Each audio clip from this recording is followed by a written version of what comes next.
Seja muito bem-vindo a mais um vídeo aqui no canal. Estou muito grato por ter você por aqui.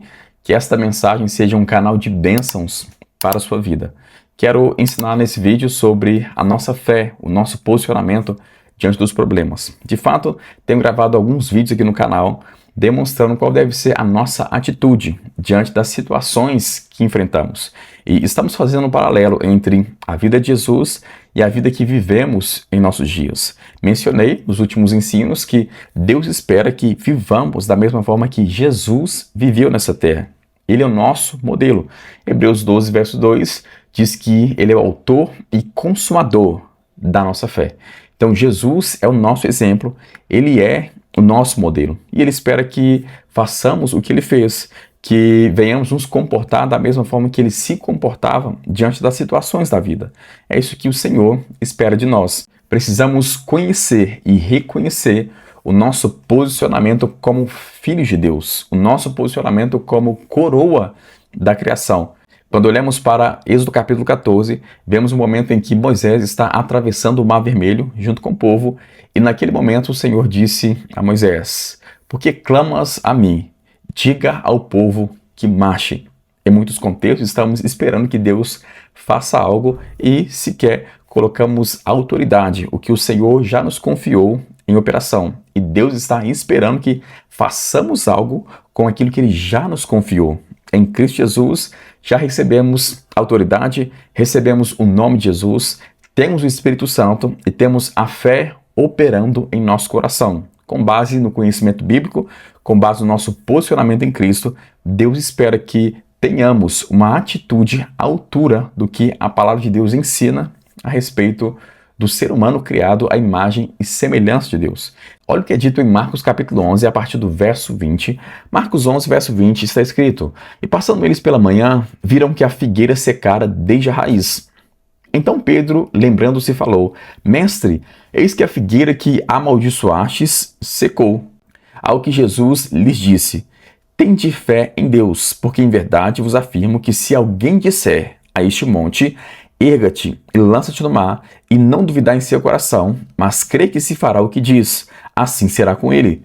Por isso eu digo que tudo quanto em oração pedirdes, crede que recebestes, e assim será convosco." Já passamos por esse texto aqui, nosso penúltimo vídeo, mas eu fiz questão de voltar a esse texto novamente. Há muito conteúdo para ser extraído aqui, e hoje vamos comentar um pouco mais a respeito dessa passagem. Vemos aqui que Jesus tinha amaldiçoado uma figueira, né? Isso é mencionado do verso 12 ao verso 14.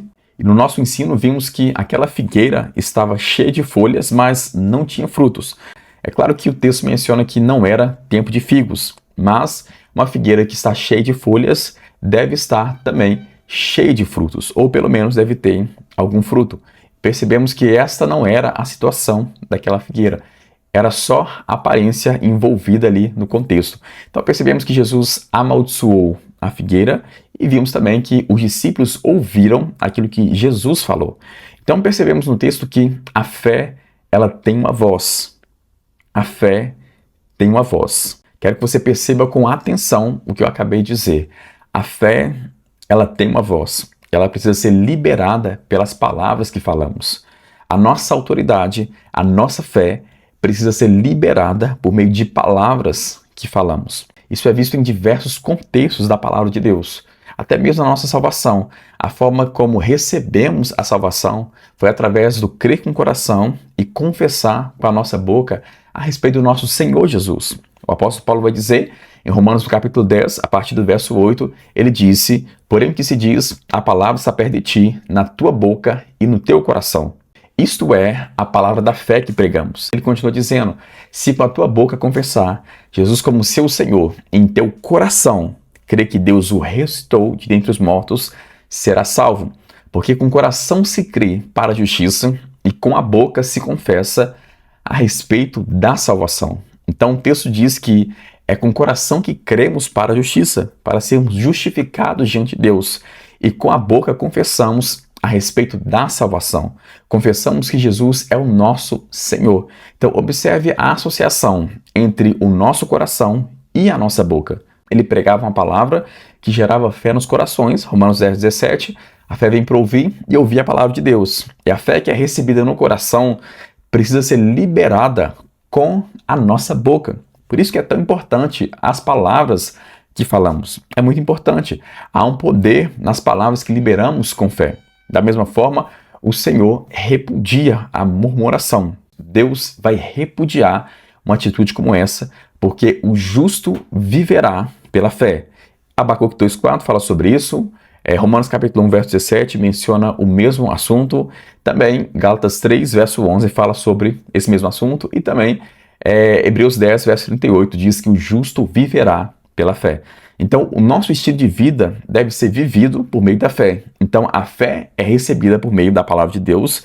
Ela desce para o nosso coração, mas ela precisa sair pela nossa boca. Ela não pode permanecer no nosso coração, porque a fé, ela tem atitudes correspondentes. E a primeira atitude que a fé tem é manifesta por meio das palavras que falamos. Então vemos aqui que Jesus havia amaldiçoado a figueira. Então Pedro, lembrando-se, falou: Mestre, eis que a figueira que tu amaldiçoaste secou. Como eu disse também no último vídeo, eu mencionei que Jesus poderia muito bem ter dito: somente eu poderia fazer o que foi feito, mas ele não disse isso. Pelo contrário, ele disse aos discípulos: tende fé em Deus, porque em verdade vos afirmo que se alguém disser, observe que ele menciona que não é somente ele e também não é somente os discípulos. Ele disse que se alguém disser, ou seja, qualquer pessoa que disser a este monte, erga-te e lança-te no mar, e não duvidar em seu coração, mas crê que se fará o que diz, assim será com ele. Então vemos um texto aqui que é para qualquer pessoa que disser. Ele menciona a ligação que deve ter do nosso coração com a nossa boca. E ele continua dizendo que essa pessoa deve crer naquilo que foi dito.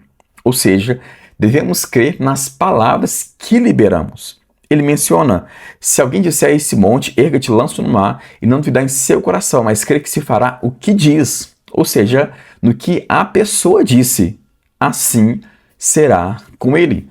Então vemos aqui que Jesus está demonstrando a fé que pode ser liberada por meio das palavras que falamos, da autoridade que temos diante das situações que enfrentamos. É claro que não temos o controle em tudo que acontece ao nosso redor, mas temos controle em relação à nossa atitude diante daquilo que está acontecendo, diante dos problemas. Então, diante dos problemas, devemos liberar a fé que há no nosso coração. Primeiro devemos nos encher da palavra de Deus. E após estarmos cheios da palavra, devemos falar com os problemas, falar com as situações.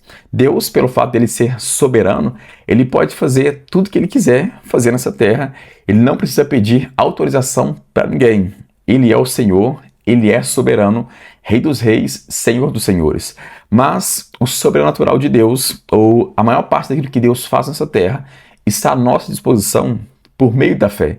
Deus, ele pode simplesmente se mover, mas o melhor de Deus está disponível por meio da fé que liberamos em sua palavra.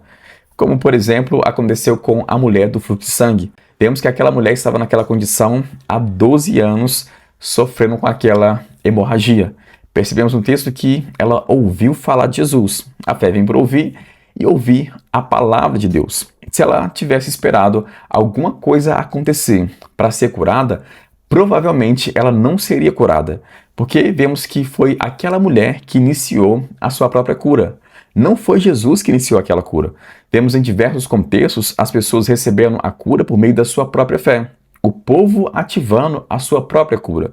No caso dessa mulher do fluxo de sangue, Jesus sequer sabia da existência daquela mulher. Ele não sabia que aquela mulher existia. Ainda assim, ela ouviu falar de Jesus. A fé vem para ouvir e ouvir a palavra de Deus. Ela começou a ter uma atitude com relação àquilo que ela havia recebido. Ela ouviu falar sobre a fama de Jesus e ela começou a dizer consigo mesma: se eu apenas lhe tocar nas vestes, eu serei curada. Ela creu com o coração e falou com a sua boca. Jesus olhou para aquelas multidões e perguntou: quem me tocou? Os discípulos responderam: Mestre, tem tanta gente tocando, como assim você está perguntando quem me tocou? Mas Jesus havia percebido que o toque daquela mulher era um toque de fé. Aquela mulher estava operando na fé. E percebemos no texto que o próprio Jesus mencionou isso. Ele disse: a tua fé te curou. Então foi a fé daquela mulher que ativou o poder de Deus que já estava à disposição. O poder de Deus está à disposição o tempo todo, está à nossa disposição. Mas o que ativa o poder de Deus é a nossa fé. E a forma como liberamos a nossa fé é através das nossas palavras. É por isso que está escrito aqui: se alguém disser a este monte, erga-te, lança-te no mar, e não duvidar em seu coração. Talvez o monte que você está enfrentando não é literal, mas esse monte aqui tipifica os problemas que enfrentamos. Qual que é a situação que você está enfrentando? Você pode lidar de frente com esta situação. Deixar que a fé que temos seja liberada por meio das nossas palavras. Jesus continua dizendo: por isso vos digo que tudo quanto em oração pedirdes, crede que recebestes, e assim será convosco. Então precisamos crer que já recebemos, e assim será conosco. Então precisamos crer primeiro que recebemos. Precisamos liberar a fé que há em nosso coração por meio das nossas palavras. 2 Coríntios 4:13 diz que temos o mesmo espírito da fé. Como está escrito: eu criei, por isso falei. Nós cremos e por isso também falamos. Então, se cremos, precisamos liberar a nossa fé por meio das nossas palavras. Então, diante das situações que você enfrentar, você precisa liberar a sua fé por meio das suas palavras. Te espero no próximo vídeo. Um grande abraço.